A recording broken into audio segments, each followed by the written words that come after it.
You are not too much. And actually, what if you were? Maybe that can be okay, because there's really no right or wrong. Like, who has the barometer? Who has like the measurement of like, oh, sorry, you are too much.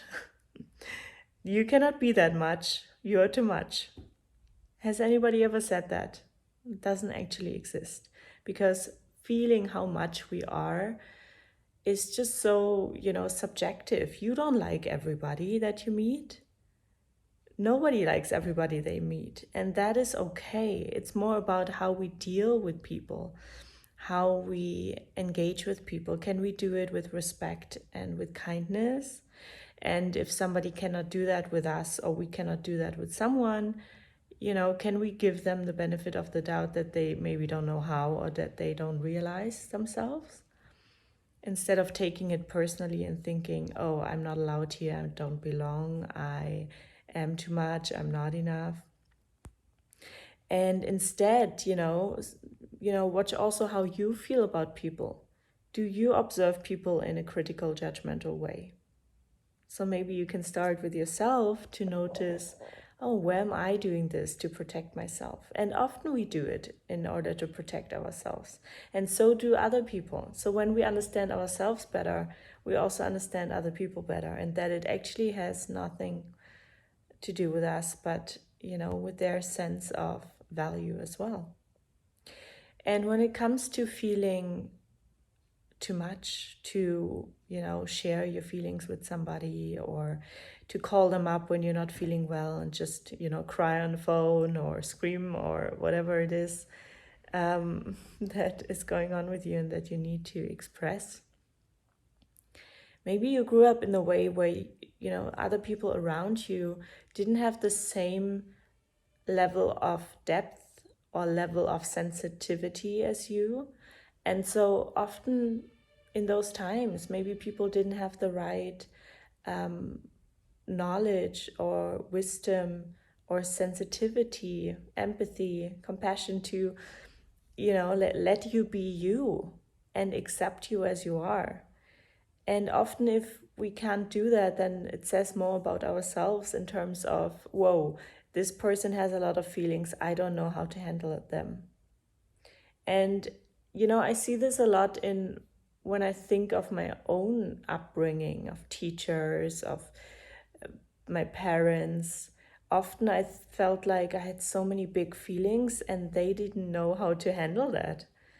And so, the easiest thing is to say, stop crying, or to say, don't be so sensitive, don't take it so seriously, and so on. And they don't do it often, in a harmful, like with harmful intentions.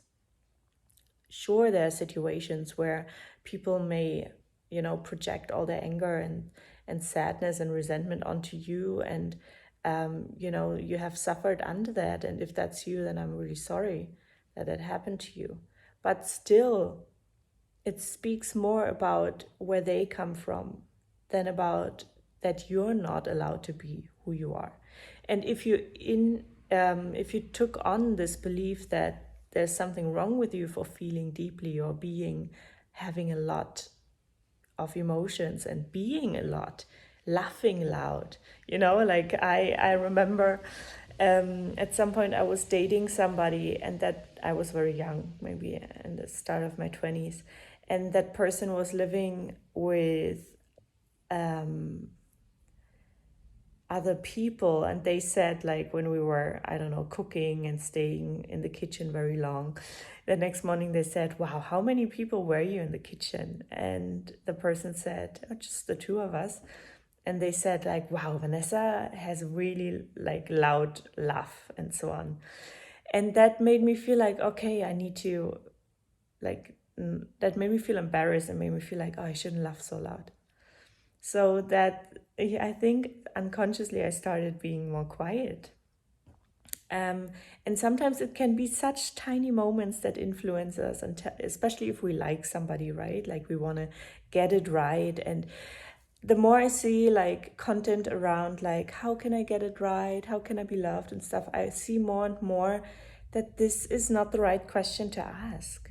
The right question is like, how can I allow myself to be myself and just allow all these feelings that come with the fear, maybe, of being all of you and being, quote unquote, too much. Because you will not be too much for the right opportunities, people, experiences, partner, there is no too much. And maybe just, the people you've been around that may have not been able to be so in touch with their own emotions, or maybe they are, and it still feels like you feel not met by them. And that's okay. Then that just means like, maybe they're not able to hold me the way that I need to be held. And don't see it as a reflection of, you being not appreciated or not valuable or too much in that sense, because it has nothing to do with it. We need to start asking ourselves the right questions. Instead of asking yourself, am I too much? Maybe ask yourself, whoa, like who are the people that I feel like I can just be myself with and I will never feel like I'm too much? Because there are people that will never feel like you are too much, and when we focus on embracing that and let other people who cannot handle us be who they are and not take it personally, that's okay. It's really about, like, sometimes I feel people are looking, especially on YouTube, maybe for a solution that tells you how not to be too much, how not to be too this, or more, how can I be more of that. It's, if you need to strategize it, it's probably not genuine. If you feel like you need to manipulate, it's probably not genuine. So the question should never be, how can I be less? The question should be like, is the way that I behave, is that authentic? Or do I feel like I need to make myself more or make myself less to fit in? And fitting in should really not be the goal. If your goal is to belong, if this is something you want to feel, you really need to learn to allow yourself to be really you. And that starts with getting to know who you actually are. So what do you really like? Is what you like what you saw in others and what is acceptable, or is what you like who you really are? And do you allow all the little freaky things about yourself? Do you allow all the little, nerdy things that you're not sharing with anybody, like the nerdy books you read, or the music that you don't tell anybody about, or whatever activities you do, do you paint, what is it that who are you? Like, write that down. Get really clear on who you are and don't try to, hide parts of you. Is there a part that really loves to trek in the mountains by yourself at 3 a.m.? Find these parts of you that are so specific that you need to laugh about it because it's just so you. And if you cannot laugh about it, then it's important to process the shame that is connected to those parts. Because that is what makes you you. And I'm going to tell you an example from me. I've always been such a cheesy romantic,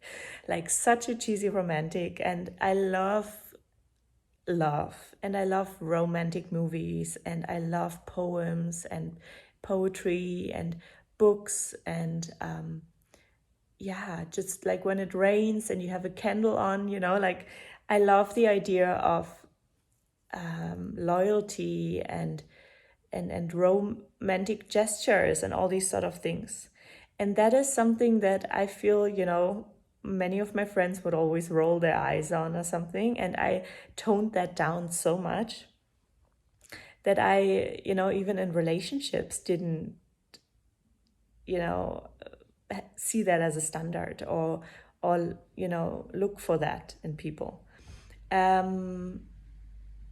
Or see that as like a need. But this is such a thing that is so me that I at some point realize this is not something I can compromise on or want to apologize for. This is just who I am, so let me live out this part. Let me put on candles every morning. Let me, romanticize my life because this is just who I am. And let me, let that be seen by people. And let me even make a joke about it. Because if I don't take myself too seriously, then I'm not trying to be someone else. It's okay that I am like that. And if people cannot understand it, I'm not anymore taking it personally. It's completely okay for me, but because I accepted this part of myself. Yeah. And I'm no longer ashamed that this is something that is important to me and that I love and that makes me absolutely happy. Look at me how I light up when I talk about it. Yeah. But that can be for anything and everything that is part of you. Yeah. We all have deep desires and needs and wishes and dreams. And I just want to let you know that they are never too much. Look around the internet. People make their dreams come true all the time. And how do they do that? Because they even, they own what they want and they allow it. And they're not just sitting there and hoping that although they don't see themselves and who they really are and what they really want, somebody will knock on the door and give them their dream. That's not how life works.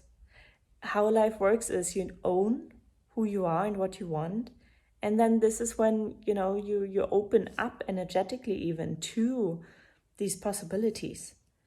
If you tell yourself the whole time, oh, I can't, this is not me, I'm not worth it, I'm too much, nobody could love me, all this sort of stuff, you will see the reflection of that in the world around you, and that will lead to more pain, and we don't want that. So why not try the opposite? Why not let yourself be too much, as you want to call it? What if you let yourself be all that you are? Let yourself be too much and even take it with a little smile and a grain of salt and say I'm too much. Yeah, that's who I am. That's who I want to be. I like muchness. Because all the people that you admire, the things that you like, the music, whatever it is, the food, whatever, that means they, and that is also too much. But when you enter into that space of that world that you're creating, when you're allowing it, you realize, oh, here I'm not too much. Because, you will meet people at concerts or at experiences that you're drawn to that feel similar things like you feel. So suddenly you're not too much anymore. Suddenly you're just you. And when other people don't, agree, I think it also has a lot to do with you allowing yourself to disagree.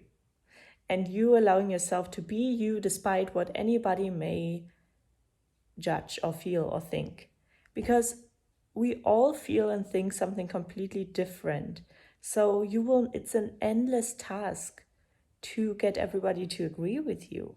And this is the wrong focus. You're not here to be agreeable. You're not here to be, liked by everybody. And once you let go of this need to be liked and to be agreed upon and to be accepted and to be loved, when you create that freedom and you choose you and that you are lovable exactly the way you are, and not just tell that to yourself. So there's a huge difference between telling yourself, oh, I'm great, but you're not actually believing it. Words do have power, but if you don't believe them, they don't. So don't lie to yourself. Don't make it something from your ego, from your mind. Make it something from your heart. And in order to reach over that barrier and let it crumble and truly learn to feel to like yourself, is you need to discover yourself. And you need to also process any pain or any grief or any shame that is connected to those parts of yourself. Yeah, so that's really important, and that happens through feeling deeply into yourself, taking the time to get in touch with those parts. You can try one of my free meditations down below if you want to, give it a try, or you can work with a practitioner if you want to get in touch. Maybe we're fit to work together, or you work with somebody else, but it really is something you need to do on an emotional level, to learn to sit with your emotions and process where you feel inadequate, or where you feel, this feeling of feeling too much. What is it connected to? Is there shame? Is there pain? What is there? Is it sadness? What is there? Is there fear of, not fitting in? This is such a misunderstanding in the world, because fitting in is the opposite of belonging. And when we're trying so hard to fit in, we're losing ourselves. And we will never then belong, because we can only belong when we're being ourselves and letting ourselves be seen in who we are. And then we can choose people can choose us from an authentic place. So if you feel like you are constantly surrounded by people at work, you're choosing jobs, you're choosing business partners, you're choosing friends, you're choosing partners that, don't make you feel seen, heard, and connected to, then maybe you're not showing them who you really are. And that's, you're attracting people from a mask and not from who you really are. So in order to attract people from who you really are, you need to own who you really are. And sure, sometimes, people see us, see our soul, and they connect with us no matter how hard we try to put the mask on. But to really allow them to be in our life, to really appreciate them, you need to first accept yourself, because otherwise you will not be able to take a compliment. You will not be able to, believe them when they say they care. You will, maybe even say, oh, I can't go to their party because, they don't really like me. They just invited me because they're nice, or something like that. Yeah, so it's really about accepting yourself internally.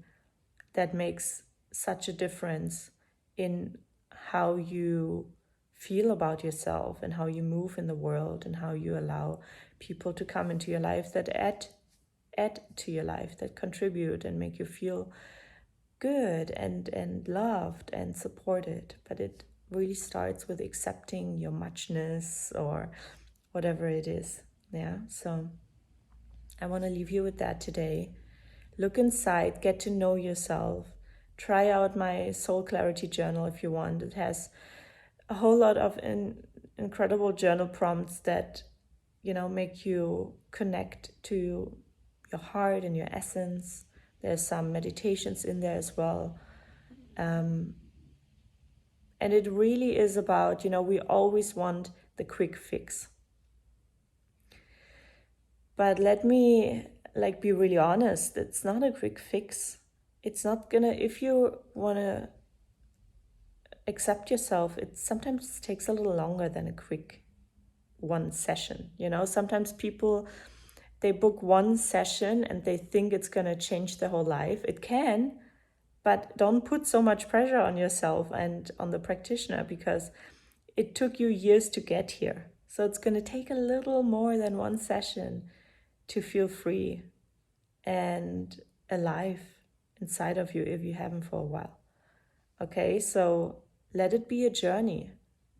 Accept that it's a journey, and the journey can actually be cool and fun and exciting. We're always so focused on getting to the goal, but when you actually, if you've ever reached a goal, and I'm sure you have, you get there and you're like, oh, okay. Because the journey is the interesting thing. That's where the cool, the crunchy stuff happens, the challenging stuff happens, but also the breakthroughs happen. So when you get to your goal, you've already reached it.